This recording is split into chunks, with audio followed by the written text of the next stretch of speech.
Hello everyone, I did promise this video was going to be about how I plan my travel. However, I've just recently been to Budapest in Hungary and I want to talk about that instead. Anyway, last week I spent 5 wonderful days in Hungary, but I didn't spend my whole time in Budapest. In fact, I only spent like about 48 hours there, so I crammed in as much gluten-free things as I possibly could. And I wanted this video to be a little bit of a guide, a few tips and tricks, and also talking about my favourite things that I had there. Firstly, great news, I've been to Budapest before, back in 2018, and since then, the amount of gluten-free places that are now open has tripled. It is so much better now. If you're looking for like a city getaway / gluten-free food exploration location in Europe, I would definitely put Budapest at the top of your list. Now, one of my favorite things to do when I'm traveling, if possible, is go to a place that serves traditional food from the country that I'm in gluten-free. And that is what Bohem Tanya, the restaurant, does completely. All traditional Hungarian food, and it is incredible. Couldn't tell you or pronounce what I got, but I will describe it. It was a rice-based dish with 2 massive breasts of chicken, which were like kind of fried in this potato casing, potato masa, sour cream on top, cheese, a little salad on the side.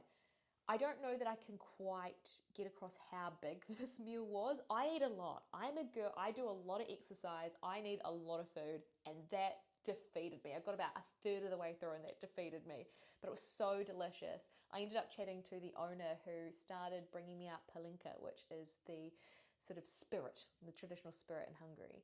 And he's like, have this, it will help you with your digestion. And I was like, absolutely, glug, glug, glug. That's alcohol. It did help in some sense. I did manage to get probably just over halfway through that meal. I also got a side of cucumber, sour cream and cucumber. It's a country that's big on dairy, for sure. But an interesting thing that I noticed is that a lot of the gluten-free places are also lactose-free, so that's super cool if you're a lactose-free person. Now, dairy-free, I think it might be a different story. Like milk-free, I think it's a different story, but lactose in particular, there was lactose-free signs at all of the gluten-free places I went to, which is awesome. The lovely owner then asked if I wanted dessert, and I was like, absolutely I will, because dessert stomachs are a separate entity to the regular stomach, of course. And I was basically just going off like, whatever, you tell me what I should get. And he suggested I get I think it's Turos Gumbo. Let me just quickly do a pronunciation check on that one. Túró gombóc. Túró Gumbo, so I was completely off. Basically, it is a cottage cheese dumpling. Another thing that this country's big on is cottage cheese. It's like a warm, big ball of cottage cheese. This one came with a sort of like a custardy thing and also a jam. I had a jam flavour as well as apples. Delicious. Loved it. I love trying new things. This restaurant, Bohem Tanya, is a must visit. I say that with my whole heart. If you are in Budapest and you do not go here, shame on you. There's all sorts of meat dishes, vegetarian dishes as well. If you want your goulash, you can get it there. If you want your paprikash, you can get it there as well. Now, the next morning, my plan was to visit every single gluten-free bakery that I could. And luckily, Budapest is the most walkable city. I didn't get on public transport once this entire day, and I walked to 6 different places. 4 bakeries, a lunch spot, and a dinner spot. I just walked. Let's talk about the gluten-free bakery. So the last time I was there, I went to Tibidabo, which is a gluten-free bakery right by the synagogue, and I think it's gotten so much better. When I went to Tibidabo back in 2018, I was like, oh, this is okay. I found it the food a little bit tough, a little bit dry. Now I think it's a lot better. They're serving sandwiches, they're serving pastries, breads, all sorts. Most things I have no idea, and I wish I was a little bit more adventurous on trying new things, but I was so excited about seeing a pastryist. Anyway, so I got a pastry and a coffee there, and then I walked to the next gluten-free bakery / bistro, Kole Bistro, which is not only a place to get like fresh food, but it's also a miniature gluten-free supermarket. So if you want to stock up on anything, you should go there. They've got every gluten-free supermarket item you could probably imagine. I got myself a couple of bars, a couple of wafer stick things that I love, and I also got myself a ham and cheese croissant there. It was so good. The next place, very close by to Kole Bistro, was Fitness Bakery. And this bakery is not only gluten-free, it's lactose-free, I think egg-free, vegan.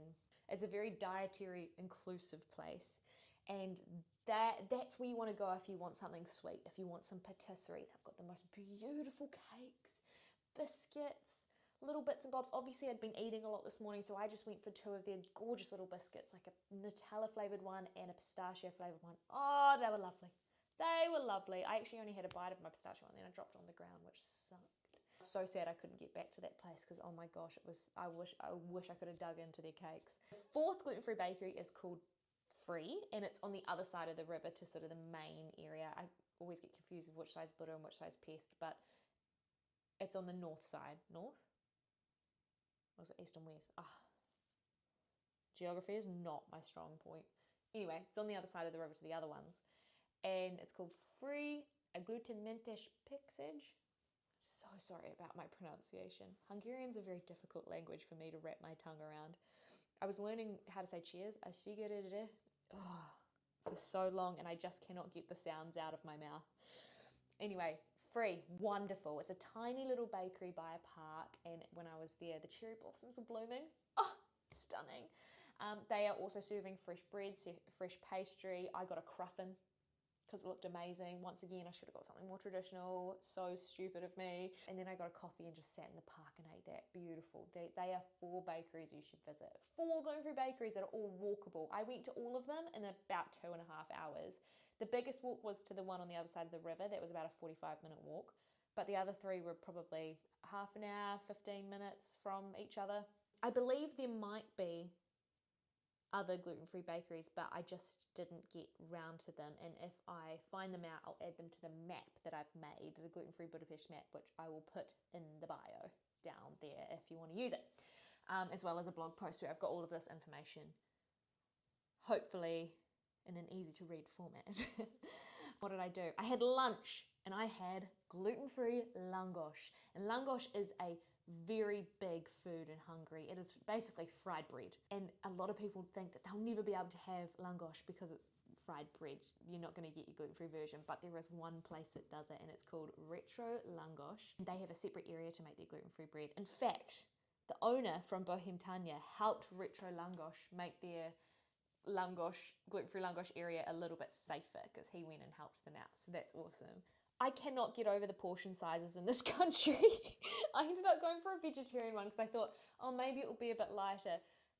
Girl, they must grate a freaking block of cheese and a whole tub of sour cream on each one, which isn't a bad thing. It's freaking delicious. It just fills me up so quickly. So once again, I was absolutely defeated. You can get a little takeaway box though to take that with you. Now, in terms of other traditional Hungarian foods, you might be wondering about chimney cake. Is there a place you can get gluten-free chimney cake? And there is. I didn't get to go to it because they only do gluten-free on specific days. I can't remember the name of it. I'll put it here. But they do gluten-free on Wednesday and Friday, and I think the first weekend of every month. And sadly, I couldn't get to it. I was devastated. A chimney cake is just basically, I don't even know how to describe it. It's like a massive churro. I'll put up some pictures. For dinner that night, I know, I'm still eating, but I had to for you guys. For dinner that night, I went to Kata restaurant because I'd never tried goulash, and I wanted to try goulash. And so I got their goulash. It's just a starter, but I was like, honestly, at this point, it's probably more than enough for me, and it absolutely was. Delicious. I love a stew. They know how to stew in that country. It's fantastic. Something that I didn't get to try was paprikash, which is like a chicken paprika stew dish, I think. And served with like little dumpling type little potato, I don't know, kind of like a gnocchi. I don't know. Why am I even talking about something I don't know? I don't know. I want to try that next time. Next time I go back to Budapest, that's what I'm doing. I also had dessert, of course. And it was probably the best dessert I've ever had in my entire life. It was like, oh my God, it was so good. It was a chocolate praline cake, but oh my gosh, I can't even talk about it. It was so good. It was basically, hopefully I've got a good video for you. Basically, you cut into it and it's like a chocolate layer on top, then sort of like a chocolate moussey layer, and on the inside, hazelnut praline. So much of it, a good ball of hazelnut praline, and then the bottom's kind of like a shortbready, cakey bottom thing, served with I think raspberry sorbet. Oh my God, beautiful, delicious meal.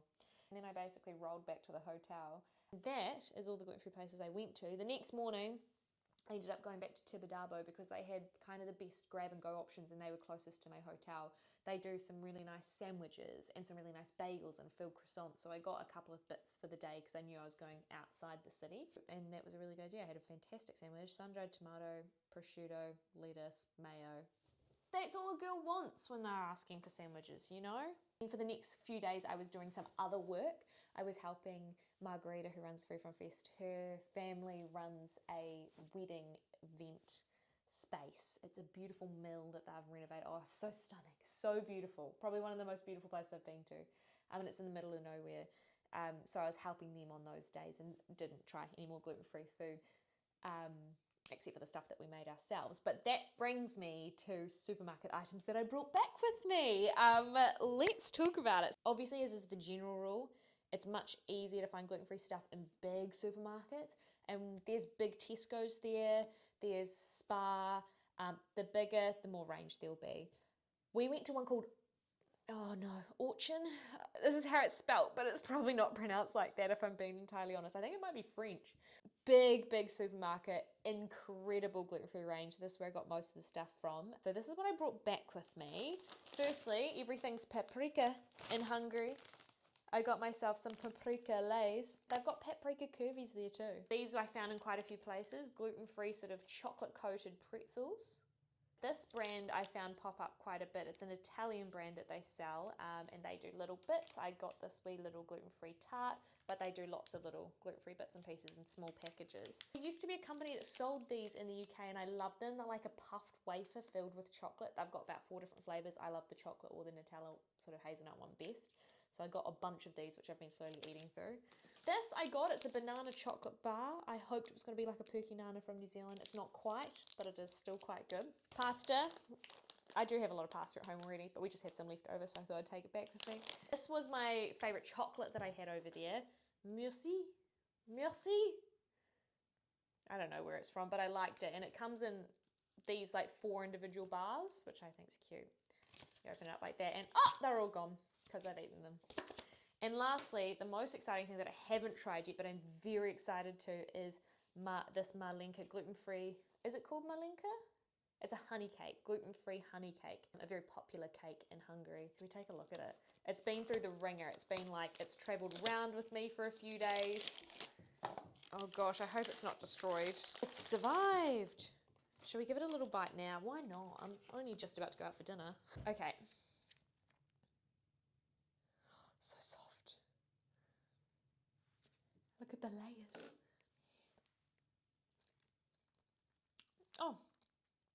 Oh, delightful. Oh, it's very good. It's kind of got a coffee flavour to it. Yeah, it seems like I'm imagining that. If you find this, and I only found that in that big supermarket, the Auchan one, I recommend getting it.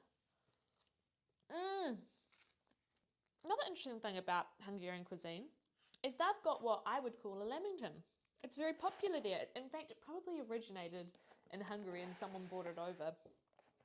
But there were a few places that were selling it and I didn't get to try them. Honestly, I get blinded by pastries. It's not good. It's an absolute weakness of mine. A few more tips and tricks and general bits of knowledge. There is a lot of gluten-free places in Budapest. There are pizza places, pasta places, other spots that are 100% gluten-free. There's lots. The ones I picked were based upon wanting to try more Hungarian cuisine. I didn't get to try places that had gluten-free options and therefore I don't know how good they are with handling gluten-free options. I have been told that sometimes it's not so good and there's not the best understanding of it, but there are a few places that are happy to cater. But I think depending on how long you're staying, there's more than enough choice if you just want to eat at gluten-free spots. Second thing, all the places I went to, huge portion sizes. You will not go hungry at the restaurants that I went to at the very least. I think if you're wanting something a little bit lighter, I would suggest probably going into a bakery and grabbing a sandwich from like Tibidabo. It's a lot harder to be gluten-free outside of Budapest. I've been told that the understanding outside of the main centre is not very good. I think it's a beautiful country. Everyone I met was incredibly nice. It's a very walkable city. I was in the city by myself for 2 nights, and even though there was a lot of political things going on and the streets were literally filled with armed police guards, I still felt safe enough to walk around and get back to my spots well lit. That's obviously an individual choice. Something that I feel safe with doing might not be what someone else feels safe with doing, but I just thought that I would mention that. Something also to consider, sadly at the moment, is a very conservative government. And unfortunately, they've just banned Pride Parade. In fact, the day before that I arrived there, there was massive protests for the Pride Parade. So there's obviously a lot of support from the people, but unfortunately the government themselves are quite conservative, if that's something that you need to take into consideration. I would say even though I didn't need to use the metro system, it's super easy to use. If you do need to use it, it's a very, once again, but you could just walk everywhere if you like walking. Other than that, I had a really good time. I'd love to do more city break trips. I'm thinking, when my mum gets here, we're going to go to Madrid and do a big gluten-free few days in Madrid. But I'd also like to take myself to Amsterdam, specifically just for that one bakery everyone said is good. I think it's called Kraft. But anyway, that's my Budapest video. I hope you enjoyed. My next video will absolutely be how I plan my travel and how I make all my maps and find where to go. I promise. That's a bit cheeky of me to pop this one in here first. I apologise for that. I had a few interesting deliveries. Would you like to see them? I'll show you. Firstly, I got a lovely recipe book sent to me along with some delicious Garofalo gluten-free pasta. This is the plant-based and gluten-free Italian kitchen, veganissimo. It's by the guy that ran Plant Club, that amazing gluten-free and vegan pizza restaurant and pasta restaurant. Oh, it was so good, and I really hope one day it comes back. This is a very, very beautiful cookbook filled with such amazing things. The next thing I've received recently, Vinky. My favourite chocolate brand here is Vinky, all gluten-free. This is one of their Easter eggs. It's a salted caramel, and I'm trying my absolute freaking best not to eat it until at least the weekend. Easter's right now. Easter's not till, because Easter's still a while away, but they do very luxury eggs.